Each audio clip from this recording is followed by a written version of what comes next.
Mesdames et messieurs, bonsoir et bienvenue dans ce journal au sommaire. Tournée nationale du chef de l'État, Patrice Athanase Guillaume Talon ce jour.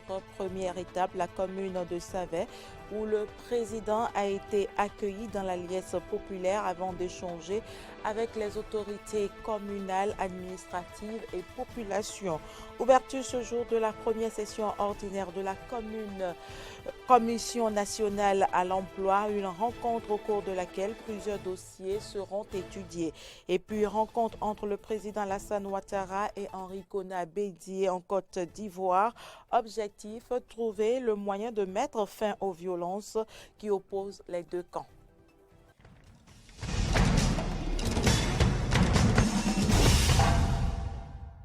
Merci pour l'attention. Le président de la République a été accueilli à Savet, dans le département des Collines, par autorités communales, à tête couronnée et quelques populations de la ville.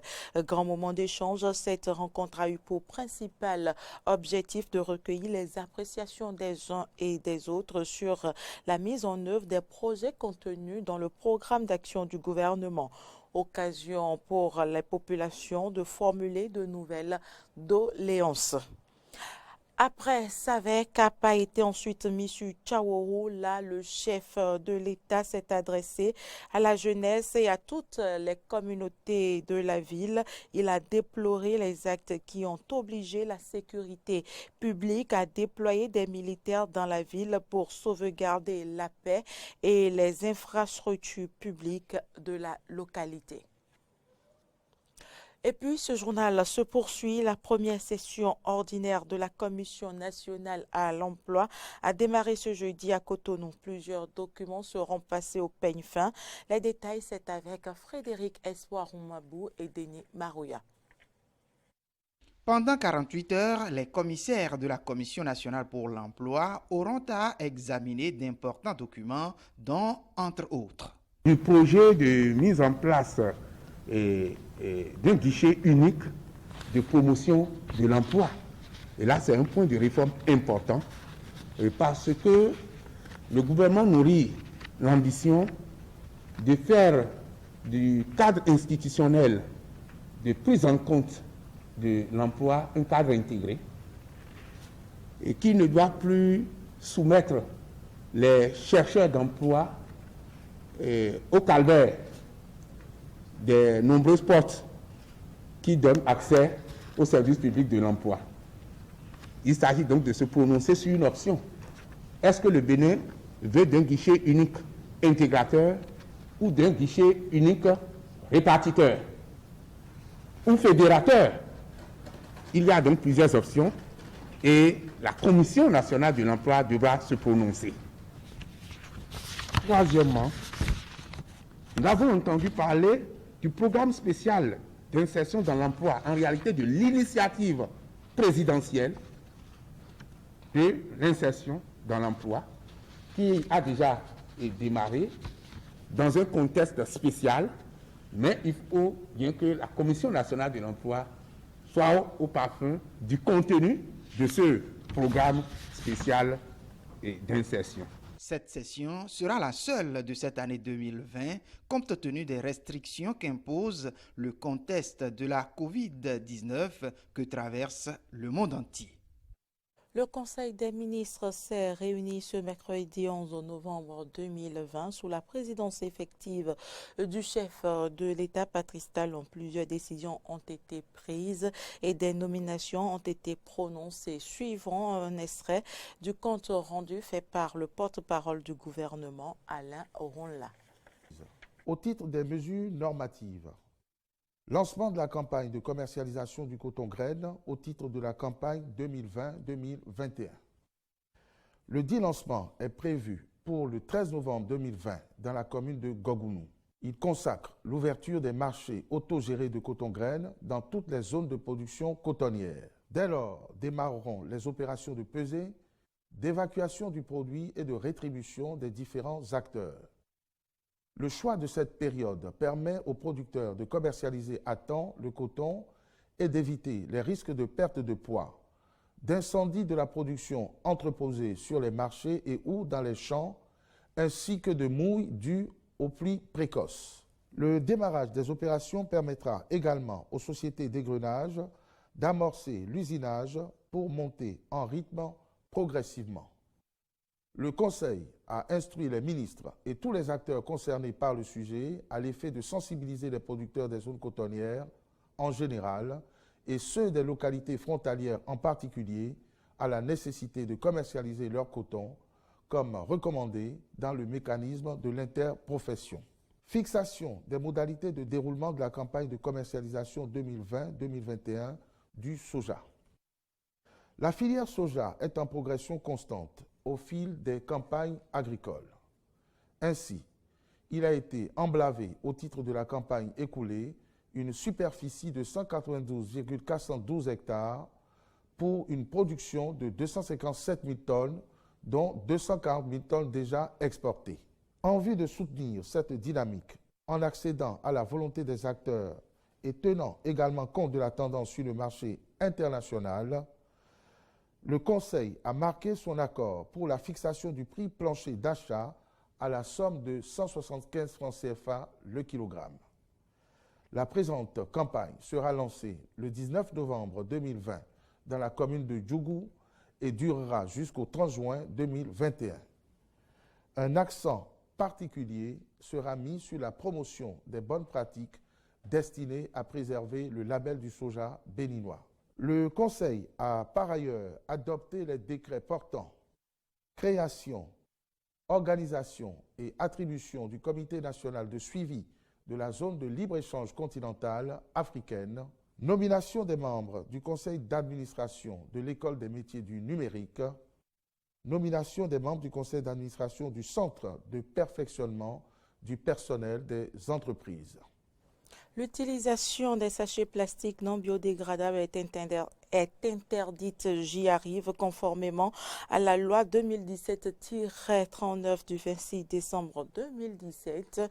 3 ans après le vote de cette loi et en l'absence de son application, les Béninois ont du mal à se défaire de cette pratique qui détruit l'environnement. Suivons ce commentaire de Laurent Toné-Inkes. Les Béninois ont du mal à se passer de l'utilisation des sachets en plastique non biodégradables. Une si mauvaise habitude qui est pourtant proscrite par la loi numéro 2017-39 du 26 décembre 2017 qui interdit la production, l'importation, l'exportation, la commercialisation, la détention et l'utilisation de sachets en plastique non biodégradables.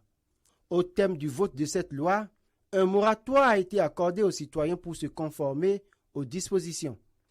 Bientôt 3 ans après le vote de cette loi, nous en sommes encore loin. Une situation qui laisse croire que la loi numéro 2017-39 de décembre 2017 traîne longtemps dans le tiroir aux oubliettes pour plusieurs raisons. Et pourtant, tout a été prévu dans cette loi pour mettre fin à cette mauvaise pratique qui constitue une menace pour l'environnement. En l'absence de sachets biodégradables, les citoyens utilisent ces sachets non biodégradables malgré les sanctions prévues par la loi. Le chapitre 4 de cette loi relatif aux dispositions pénales détaille les différentes sanctions auxquelles les contrevenants s'exposent à travers les articles 12, 13, 14, 15, 16 et 17. Ainsi, toute personne qui produit, importe ou exploite le sachet en plastique non biodégradable est punie d'une amende de 5 à 50 millions de francs CFA. Tout commerçant, distributeur ou détenteur de sachets en plastique non biodégradable, en plus d'une peine d'emprisonnement de 3 à 6 mois, paie une amende de 100 000 à 5 millions de francs CFA. Par ailleurs, toute personne qui jette un sachet en plastique non biodégradable par-dessus bord d'un véhicule et dans la rue est punie d'une amende allant de 5 000 à 100 000 francs CFA et d'une peine d'emprisonnement de 3 à 6 mois. Des dispositions clairement énoncées dans cette loi. Mais de la date de vote de la loi à l'expiration du moratoire, rien n'a été fait pour passer à la répression. Des tonnes de sachets en plastique non biodégradable inondent régulièrement le marché béninois sans la moindre répression. Nos frontières sont-elles pour autant poreuses ou bien des lobbies empêchent la mise en application de cette loi? Des questions auxquelles seuls les gouvernants, notamment le ministère du Cadre de vie et du Développement durable, pourraient nous apporter des réponses. Actualité en dehors du Bénin, rencontre en Côte d'Ivoire entre Alassane Ouattara et Henri Konan Bédié. Les deux hommes ont déclaré vouloir briser la glace pour tenter de mettre fin aux violences qui opposent les deux camps depuis plusieurs semaines. Suivez plutôt.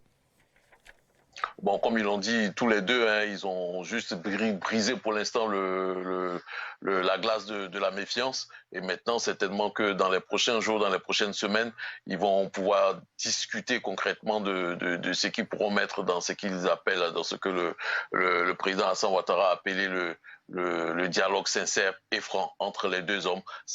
Entre-temps, le président Henri Konan Bédié aurait poser un certain nombre de préalables au dialogue, à la discussion, c'est-à-dire la libération des différents leaders de la coalition de l'opposition qui ont été arrêtés, emprisonnés. Il s'agit de Pascal Affi-N'Guessan, du professeur Maurice Kakou-Gikawe et l'arrestation l'arrêt de toute poursuite judiciaire. Donc voilà ce qu'il faut retenir, c'est que pour l'instant, ça a été, on pourra dire, la prise de contact. On est pour l'instant à l'époque, je dirais à l'étape du symbole, et certainement les prochains jours, les prochaines semaines, nous dirons exactement ce qui est contenu ou bien ce qui sera mis dans ce dialogue franc et sincère entre l'opposition et le président Alassane Ouattara. Alors, alliés, puis rivaux, est-ce que les deux hommes pourraient de nouveau finir par s'entendre au point de cohabiter peut-être au sein du futur gouvernement ? Pour l'instant, je pense que le chef de l'État, le président Alassane Ouattara, est dans sa ligne hein, depuis le départ. Pour lui, l'opposition demandait le dialogue avant les élections. Lui disait les élections d'abord parce que c'est la date constitutionnelle et le dialogue après. Je crois qu'il est dans son agenda. Pour lui, le dialogue va se faire, le débat va se faire. Mais pour ce qui est du retour de l'amour, de l'amitié entre les deux hommes, personnellement, je n'ai jamais jugé que ces deux hommes s'appréciaient d'une certaine façon, mais pour un certain nombre d'intérêts politiques et un certain nombre de raisons, les deux hommes se sont alliés, je crois, à partir de 2005, se sont retrouvés en 2010 lors des élections contre la candidature de Laurent Gbagbo. Et aujourd'hui, je pense que le président Henri Konan Bédié, le PDCI et l'opposition ont une chose claire en tête. Ne sont pas d'accord avec le troisième mandat du président Alassane Ouattara qui juge inconstitutionnel et illégal. Je pense que ce sera l'un des points d'achoppement ou de crispation lors des débats qu'ils auront. Et puis l'Espagne a atteint la barre des 40 000 morts, mais les autorités entrevoient une tendance à la baisse et continuent d'écarter un confinement total. Le confinement de certaines régions a déjà coûté très cher et le pays dépend économiquement du tourisme. En revenu depuis 8 mois, ces employés de restaurants ou de discothèques sont en chômage partiel. Ils n'ont jamais touché un centime des prestations auxquelles ils ont pourtant droit. Je suis en chômage partiel depuis le début de la pandémie, depuis le 13 mars, et je n'ai pas touché un centime. Quand j'appelle au service emploi, ils ne répondent pas. C'est impossible de communiquer avec eux. Tu envoies des mails et ils ne te répondent pas. Et on essaie de prendre rendez-vous par Internet, on ne peut pas. C'est impossible. Comment veulent-ils qu'on vive?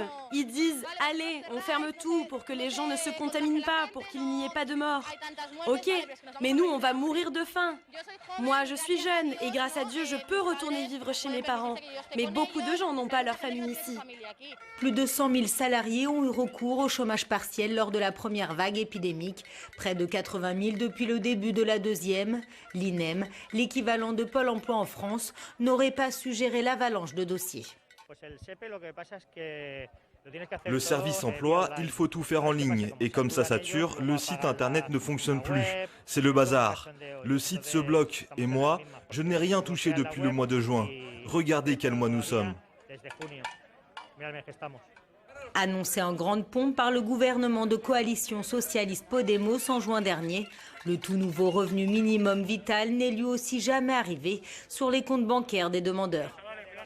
Alors l'Espagne ne peut pas faire ça avec les gens. On ne peut pas faire ça, on ne peut pas permettre ça. Alors je crois que nous c'est notre devoir et lutter contre ça parce que ça c'est incroyable. Ça arrive ça en Espagne. C'est pas possible. De nombreuses aides financières ont été annoncées pour pallier la crise sanitaire. Les citoyens espagnols craignent de ne jamais en voir la couleur. Et ce sera tout pour cette édition. Merci de l'avoir suivi. À demain.